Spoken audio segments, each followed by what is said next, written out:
ಇತ್ತೀಚೆಗೆ ಸುಮಾರು ಕಡೆ ಟ್ರೆಂಡಿಂಗ್ ಆಗ್ತಿರುವಂತ ರಸಮು ಇದು ಸುಮಾರು ವರ್ಷಾನುಗಳ ಕಾಲ ಮುಂಚೆಯಿಂದನೂ ಮಾಡ್ಕೊಂಡ್ ಬರ್ತಿರುವಂತದ್ದು. ಇದೊಂದು ಕೈಗೊಜ್ಜು ಅಂತ ಮಾಡ್ತೀವಿ ನಮ್ ಕಡೆ, ಅದ್ರ ರುಚಿನೇ ಬೇರೆ.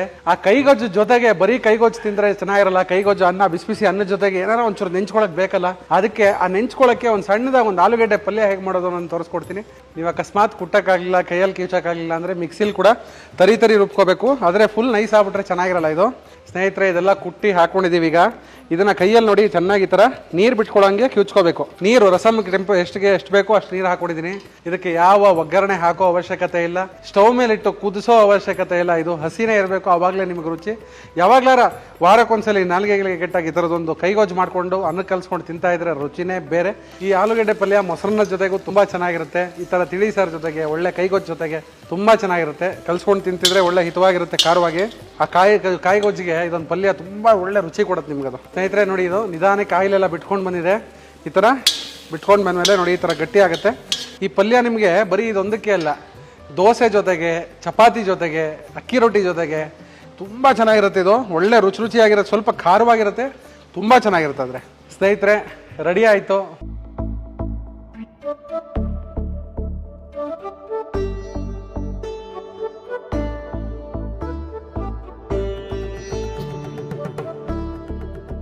ಸ್ನೇಹಿತರೆ, ಎಲ್ಲರಿಗೂ ನಮ್ಮ ಕಲರ್ ಟಾಕೀಸ್ ಚಾನಲ್ಗೆ ಮತ್ತೊಮ್ಮೆ ಸ್ವಾಗತ ಹಾಗೂ ಸುಸ್ವಾಗತ. ಸುಮಾರು ಜನ ಕೇಳ್ತಿದ್ರು ರಸಮ್ಗಳ ರೆಸಿಪಿ ತೋರಿಸಿ, ಈಗ ಆಲ್ರೆಡಿ ಸುಮಾರಷ್ಟು ತೋರಿಸಿದ್ದೀನಲ್ಲ ಅಂತ ಹೇಳಿದ್ರೆ, ಇಲ್ಲ ಇನ್ನೂ ಜಾಸ್ತಿ ತೋರಿಸಿ, ನೀವೊಂದ್ಸಲಿ ಅಶ್ಯೂರ್ ಮಾಡಿದ್ರಿ ನಿಮ್ಮ ಹತ್ರ ಒಂದು 50 ವೆರೈಟಿ ರಸಮ್ ಇದೆ ಅಂತ, ಯಾಕೆ ತೋರಿಸ್ತಿಲ್ಲ ಅಂತ ಕ್ವಶನ್ ಮಾಡ್ತಿದ್ರು.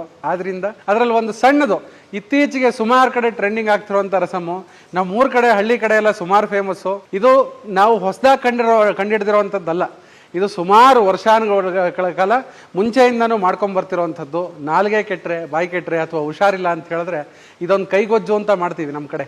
ಕೈಗೊಜ್ಜು ಮಾಡ್ಕೊಂಡು ತಿಂತಿದ್ರೆ ಅನ್ನ ಬಿಸಿ ಬಿಸಿ ಅನ್ನದ ಜೊತೆಗೆ ಅದ್ರ ರುಚಿನೇ ಬೇರೆ. ಕೈಗೊಜ್ಜು ಹೇಗೆ ಮಾಡೋದು ಅನ್ನೋದನ್ನ ತೋರಿಸ್ಕೊಡ್ತೀನಿ.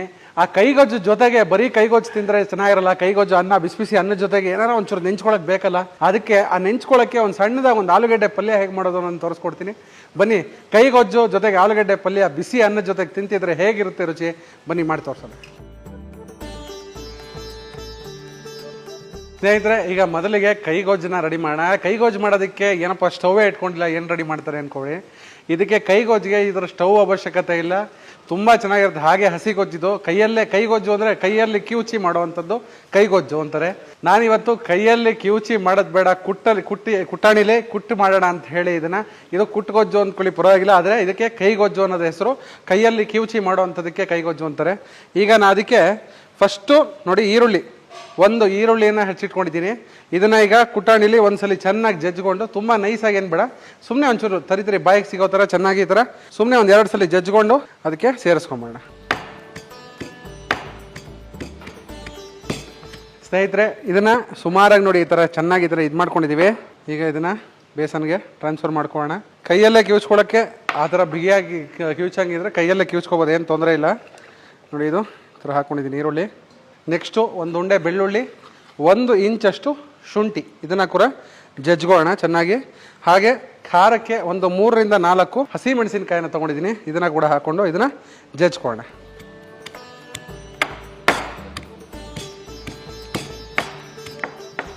ಈ ಶುಂಠಿ, ಬೆಳ್ಳುಳ್ಳಿ, ಹಸಿ ಮೆಣಸಿನಕಾಯಿ ಜೊತೆ ರುಚಿಗೆ ತಕ್ಕಷ್ಟು ಕಲ್ಲುಪ್ಪನ್ನು ಹಾಕ್ಕೊಂಡು ಇದನ್ನು ಜಜ್ಕೋಣ. ನೋಡಿ, ಕಲ್ಲುಪ್ಪನ್ನು ಹಾಕಿದ್ದೀನಿ.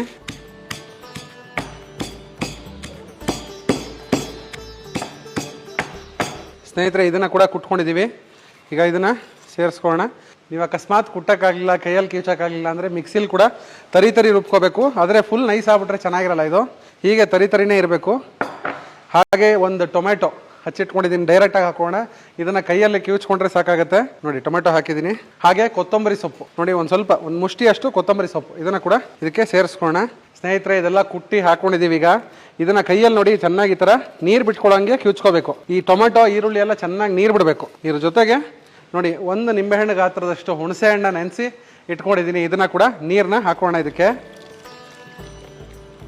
ಸ್ನೇಹಿತರೆ, ಇದಕ್ಕೆ ರಸಮ್ ಕನ್ಸಿಸ್ಟೆನ್ಸಿಗೆ ಎಷ್ಟು ಬೇಕೋ ಅಷ್ಟು ನೀರನ್ನ ಹಾಕೊಂಡಿದ್ದೀನಿ. ಎಲ್ಲ ಕಿವುಚ್ಕೊಂಡು ಹುಣಸೆ ರಸನೂ ಸೇರಿಸಿ, ನಾನು 1 ನಿಂಬೆಹಣ್ಣು ಗಾತ್ರದಷ್ಟು ಹುಣಸೆ ರಸನೂ ಸೇರಿಸಿ, ನೀರು ರಸಮ್ ಟೆಂಪು ಎಷ್ಟು ಬೇಕೋ ಅಷ್ಟು ನೀರು ಹಾಕೊಂಡಿದ್ದೀನಿ.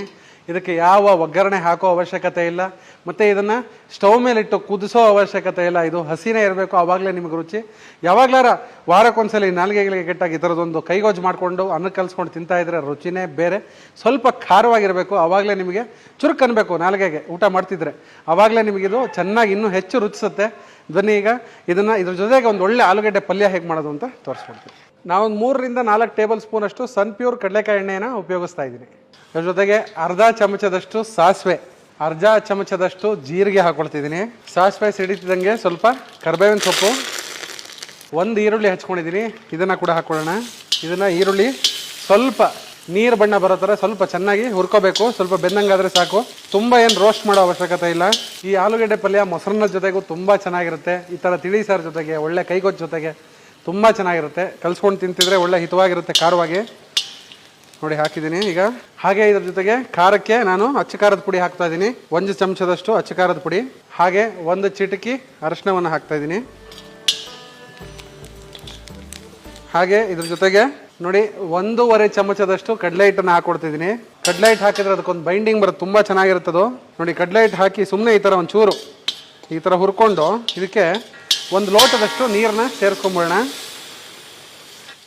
ನೀರು ಹಾಕಿ ನಾವು ಬೇಯಿಸಿ ಕಿವುಚಿಟ್ಕೊಂಡಿರುವಂಥ ಆಲೂಗೆಡ್ಡೆಯನ್ನು ಇದಕ್ಕೆ ಮಿಕ್ಸ್ ಮಾಡೋಣ. ನೋಡಿ ನಾನೊಂದು 3 ಆಲೂಗೆಡ್ಡೆನ ಕಿವುಚಿಟ್ಕೊಂಡಿದ್ದೀನಿ. ಈಗ ಇದಕ್ಕೆ ಸೇರಿಸ್ಕೊಳ್ಳೋಣ. ಹಾಗೆ ರುಚಿಗೆ ತಕ್ಕಷ್ಟು ಉಪ್ಪನ್ನು ಹಾಕೋಣ. ಸ್ನೇಹಿತರೆ, ಆಲೂಗಡ್ಡೆ ಹಾಕಿ 1-2 ನಿಮಿಷ ಚೆನ್ನಾಗಿ ಬಾಡಿಸ್ಕೊಂಡ್ರೆ ಅದರಲ್ಲಿರೋ ಜಿಡ್ಡೆಲ್ಲ ನಿಧಾನಕ್ಕೆ, ಎಣ್ಣೆ ಹಾಕಿದ್ವಲ್ಲ ಸ್ಟಾರ್ಟಿಂಗ್ 1-2 ಟೇಬಲ್ ಸ್ಪೂನು, ಆ ಜಿಡ್ಡೆಲ್ಲ ನಿಧಾನಕ್ಕೆ ಬಿಟ್ಕೊಂಡ್ಬರುತ್ತೆ. ಅವಾಗ ರೆಡಿಯಾಗಿದೆ ಅಂತ ಸ್ಟವ್ ಆಫ್ ಮಾಡೋಣ. ಈಗ ಇದನ್ನು ಚೆನ್ನಾಗಿ ನೋಡಿ, ಆಲೂಗಡ್ಡೆ ಚೆನ್ನಾಗಿ ಈ ಥರ ಮ್ಯಾಶ್ ಆಗಿರಬೇಕು, ಆವಾಗಲೇ ಚೆನ್ನಾಗಿರುತ್ತೆ ಇದು. ಆ ಕಾಯಿಗೊಜ್ಜಿಗೆ ಇದೊಂದು ಪಲ್ಯ ತುಂಬ ಒಳ್ಳೆ ರುಚಿ ಕೊಡುತ್ತೆ ನಿಮ್ಗದು. ಸ್ನೇಹಿತರೆ ನೋಡಿ, ಇದು ನಿಧಾನಕ್ಕೆ ಆಯಿಲೆಲ್ಲ ಬಿಟ್ಕೊಂಡು ಬಂದಿದೆ. ಈ ಥರ ಬಿಟ್ಕೊಂಡು ಬಂದಮೇಲೆ ನೋಡಿ ಈ ಥರ ಗಟ್ಟಿ ಆಗುತ್ತೆ. ಈಗ ಸ್ಟವ್ನ ಆಫ್ ಮಾಡ್ಕೊಂಬೋಣ. ಸ್ನೇಹಿತರೆ, ಈ ಸ್ಟವ್ನ ಆಫ್ ಮಾಡಿದ್ಮೇಲೆ ಈಗ ಲಾಸ್ಟಿಗೆ ಕೊತ್ತಂಬರಿ ಸೊಪ್ಪು ಒಂದು ಸ್ವಲ್ಪ ಹಾಕ್ಬೋಣ. ಸ್ನೇಹಿತರೆ, ಇದನ್ನು ಒಂದು ಪ್ಲೇಟ್ಗೆ ಸರ್ವ್ ಮಾಡ್ಕೊಳ್ಳೋಣ.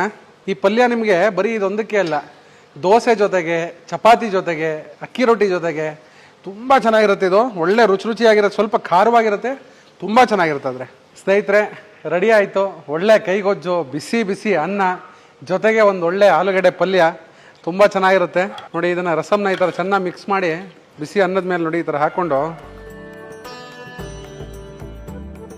ಅದ್ರ ಜೊತೆಗೆ ಒಂದೊಳ್ಳೆ ಆಲೂಗಡ್ಡೆ ಪಲ್ಯ ನೋಡಿ ಇಟ್ಕೊಂಡು ಬಿಸಿ ಬಿಸಿ ಅನ್ನದ ಜೊತೆಗೆ, ಆಹಾ ನೋಡಿ ಈ ಥರ ಪಲ್ಯದ ಜೊತೆಗೆ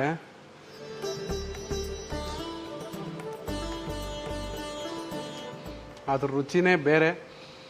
ನಿಮಗೆ 100% ಏನೋ ಆರೋಗ್ಯವಾಗಿ ತಿಂದ್ವಲ್ಲ ಅನ್ನಿಸ್ಬೇಕು, ಆ ಥರ ಇರುತ್ತೆ. ತುಂಬ ಚೆನ್ನಾಗಿರುತ್ತೆ. ನಾಲಿಗೆ ಕೆಟ್ಟಿದ್ರೆ ಅಥವಾ ಬಾಯಿ ಕೆಟ್ಟಿದ್ರೆ, ನಿಮಗೆ ಹುಷಾರು ತಪ್ಪಿದ್ರೆ, ಶೀತ ಆ ಥರದ್ದು ಏನಾದ್ರು ತುಂಬ ಜಾಸ್ತಿ ಆ ಥರ ಇದ್ದರೆ ಈ ಥರದ್ದು ಒಂದೊಳ್ಳೆ ಕೈಗೊಜ್ಜು ಜೊತೆ ಒಂದು ಆಲೂಗಡ್ಡೆ ಪಲ್ಯ ಕಲಿಸ್ಕೊಂಡು ತಿಂತಿದ್ರೆ ರುಚಿನೇ ಬೇರೆ.